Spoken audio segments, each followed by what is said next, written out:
It's an interesting time in the city's history. There are a lot of projects and a lot of progress going on right now in the city of Hot Springs. And with me today is Planning and Development Director Kathy Sellman. Welcome, Kathy. Hey, Terry.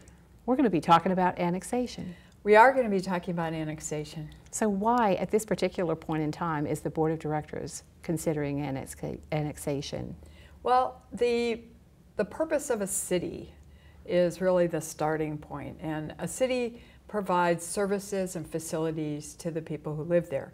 And a city also serves the areas that surround it. When development surrounding the city begins to approach something beyond the rural densities that typically are in counties, then urban level services and facilities are required. And we have had, over the past couple of decades, very rapid growth, most of which has been in Garland County.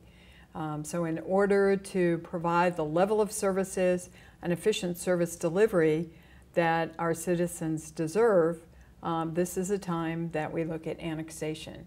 If you drive the roads in Hot Springs, and you may be in Hot Springs or you may be in Garland County, you'll notice that many of them, such as Birchwood Bay, you'll see a sign that says entering city, leaving city, entering city, leaving city, and there's no other sign that you might be in a different locality. So in order to provide for efficient service delivery of road maintenance, fire and police, sanitation, so that we only have one agency doing these things and eliminating that in the city, out of the city thing along the roads, this is the time to look at consolidating that development into the city of Hot Springs. There are three ways of annexing land in Arkansas. The first one is voluntary or petition annexation, where the landowner comes to the county and then the city and says, I would like to join your city. Typically this is for a higher level of service for development. Another way is election. There have been elections in the city and county in the past. Some have been successful, some have not. The third way is to annex an enclave or island. You hear people talk about both things.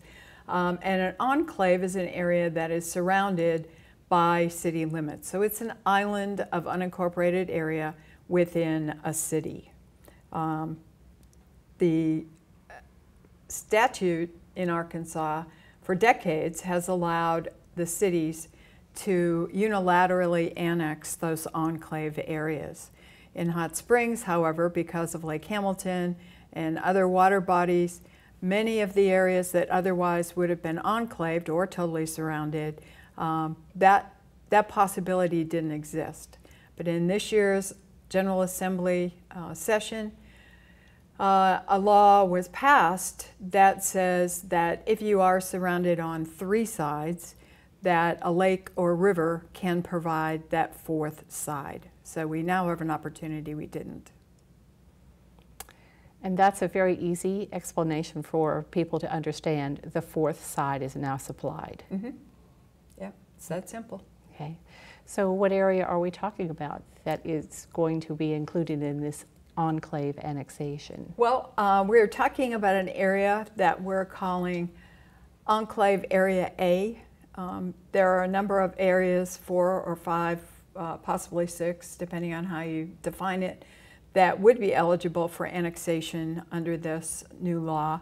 And this is the first area we've looked at. We're calling it A, and it is principally located in areas just off or along Birchwood Bay Road, Twin Points, Ard Point, and there are several others, but there are both developed neighborhoods and undeveloped areas within the area here.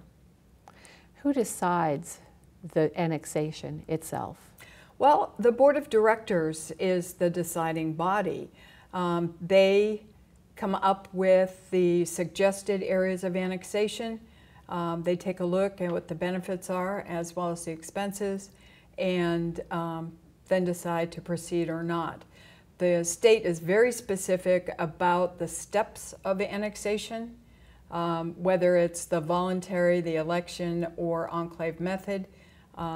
In this particular case, we're looking at, first of all, the board has to determine they want to do it.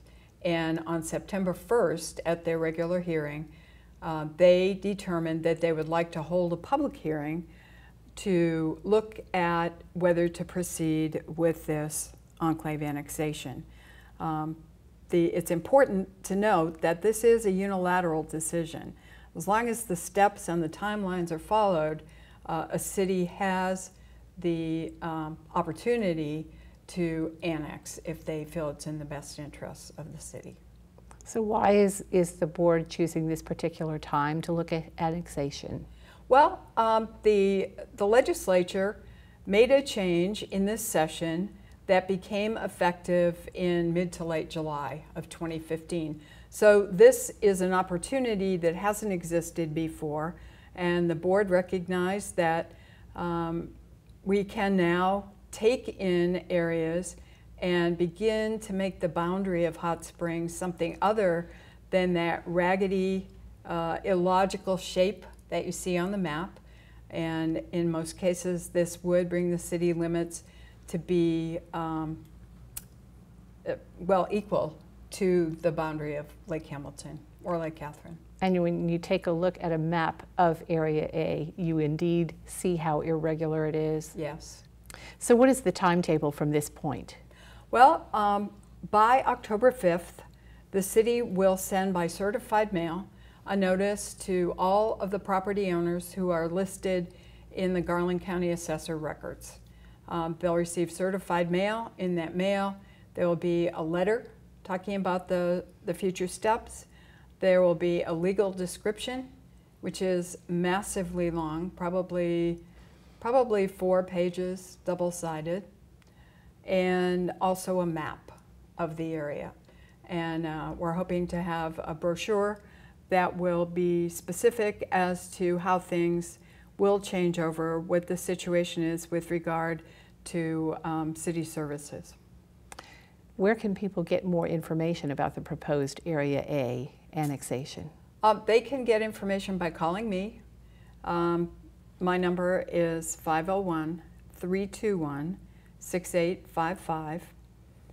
There will be other contact information in the letter, and we will have a website that the public can go to see the map and get some of this information. And that page will be able to be reached from the Planning and Development Department page, the main page on the city's website. It can also be accessed from the home page of the website. Yes. So with one click, you can get more details about this proposed annexation. Right. We want people to have all of the information. Mm-hmm. And now you have a phone number where you can go for questions as well between now and the decision-making time? Yes.